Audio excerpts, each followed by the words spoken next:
The 14th is that whenever such issues take place in the Ummah, we find many people who take active part, alhamdulillah, but we have to realize that this is a specialized work. Muslims should collaborate, but we should not spend our complete time only doing this and leaving the other activities. For example, if I am in Dawah organization, now what I do for the next 6 months, I stop my Dawah activity and only concentrate on this, then it will be a great loss for the Ummah. So what we require specialized Muslim organizations for organizing these things, or rather we would like to say organizations for firefighting.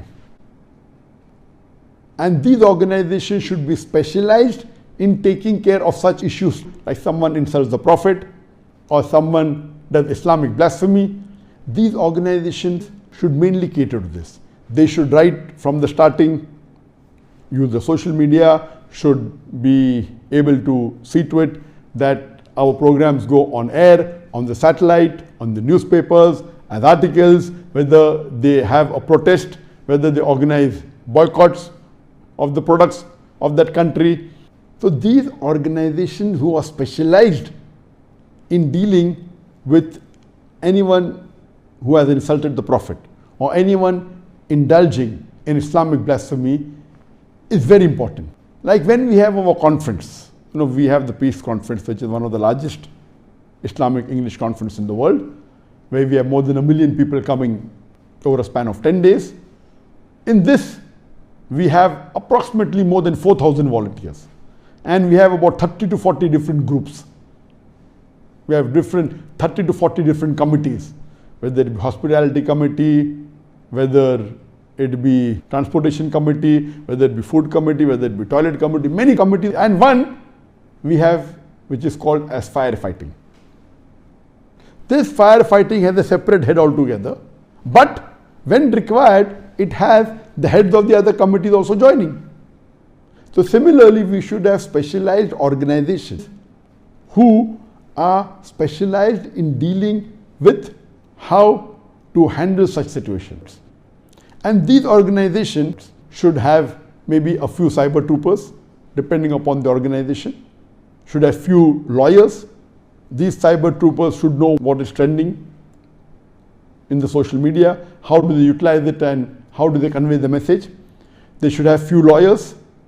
Now these lawyers may not be high-end lawyers, they may have medium-level lawyers, like anyone who insults the Prophet or anyone who attacks any other da'i. There should be legal action taken. So such organizations should be there in most of the Muslim cities. Most of the cities which have majority Muslim, they should be there, or should be in the cities where Muslims are in minority but they're in large numbers. So these organizations, the main aim is to handle this throughout the year. So when such issues as President Macron takes place, all the Muslim Ummah joins. Some may join for 5 days, some may join for 6 days, some may join for a week, for 2 weeks. But you can't expect the Muslim Ummah to leave all the activities and full year be after this issue. That will be a loss. Imagine someone is doing dawah, someone is doing some teaching, someone doing Islamic teaching. If you stop all these activities for 1 year and every year there are some issues, so at this time all should get together for a few days or for a week, but there are organizations who should handle this situation. And they should be able to see to it that they take the impact to the highest level. And in this organization, they should have contacts as volunteers, top lawyers, top politicians, top Muslim leaders. They will come when required, but they should have full-time few cyber troopers, full-time few lawyers, and they should coordinate and see to it that the end result is achieved. And the 15th point is that on a higher level, all the Muslim countries should unite and they should have a bloc. I know that there are certain organizations which are there, but I believe they have become inactive. This collaboration of the Muslim countries together, there are today 56 to 57 countries in the world which have majority Muslims. We should all join together so that if any action is taken, if we take it unitedly, we'll have a bigger impact. And I believe that this should be away from the normal politics. What has happened now, that there are certain organizations, but they're more involved in whether will it benefit my country or not if I take objection, will it benefit the leader of the country. They are more bothered about the personal benefit of the country than the benefit of Islam. That's the reason. Unless a person loves the Prophet more than he loves himself, loves his father, loves his children, loves the humankind, he is not a true believer. And if we realize that there are certain countries, it's not necessary all 57 countries should be together.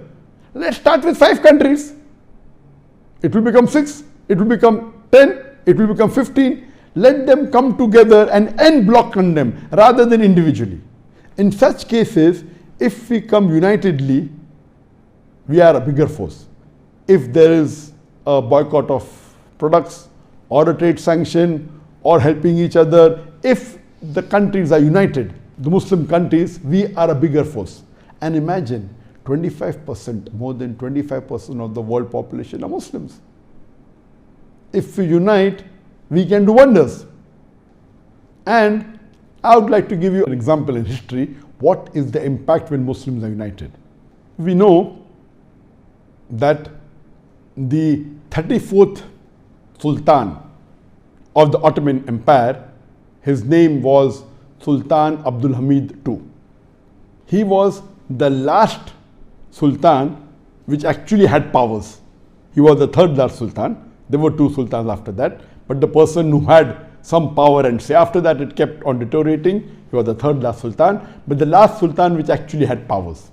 And we know that he ruled from 1876 to 1909.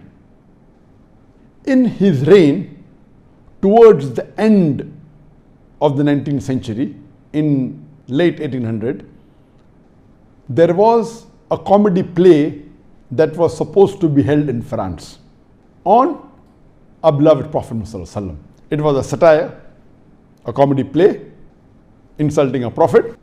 And when Sultan Abdul Hamid II heard about this, he got very angry and he wrote a strong letter to the French government saying that this is not tolerated by the Muslims and you should not let this play take place, and I'm totally against it. Initially, the French government tried to give excuses, but they realized that the Sultan was serious. And what did they do? They immediately did not allow this play to take place. And they completely abolished the comedy play, to the extent that most of the actors and the people involved, they exiled them to UK to please the Sultan.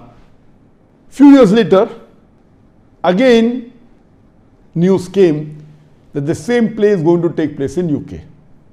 So again, Sultan Abdul Hamid II, he got angry and he wrote a similar letter to the UK government that we have heard that there is a play which is criticizing the Prophet and this is not tolerated in Islam, and you should immediately see to it that this play doesn't take place.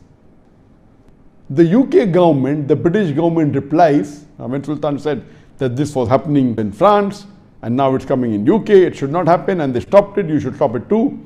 The UK government replies saying, UK is not France and we believe in freedom of speech, indicating that they will continue with the play. Sultan Abdul Hamid gets very angry and he writes a second letter. He says, you may not be aware that my ancestors, they gave their life for the cause of Islam, and I am prepared to do the same. If you do not stop this play, see to it it is not done, I will inform the full Muslim world that you are doing a play against the Prophet and you will be held responsible for the consequences. Then the British government realized that the Sultan was serious, and they were so much afraid of the Muslim unity that time that they immediately banned the play. Imagine, one sultan says that. Because that time, if you know, it was the end of the Ottoman Empire. That means the last, it wasn't that powerful at all. Yet, just because the sultan gave a warning, I'll inform the full Muslim world that they're doing a play which is against the Prophet, and you will be held responsible for the consequences. That letter was sufficient to bring shivers in the full government. Imagine. At that time, end of the 19th century, you know, the UK government, the France government, they were powerful. That colonies in so many parts of the world, they were even ruling India. But the Sultan writes a letter at that time, even though it's towards the end of the Ottoman Empire, yet they are afraid. And today, we hardly see any Muslim leader speaking. Just 1, 2, 3, or yes, a few here and there.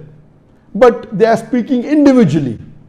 Imagine if all the Muslim leaders in the world, even half of them, get together and give a warning. There will be a world of a difference. Today, the Muslim leaders are more involved. Will it benefit me? Will it not benefit me? Will I remain in power? Will I not remain in power? They are more bothered about their seat here. They are not bothered about the akhirah at all. Imagine, our beloved Prophet said, anyone who does not love Allah and His Messenger more than he loves himself, loves his father, loves his children, he is not a mu'min.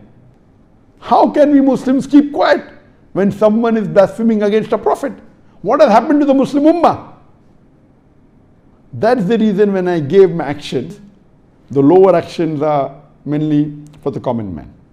And see this example that the Muslims are united. What an example. Even though towards the end,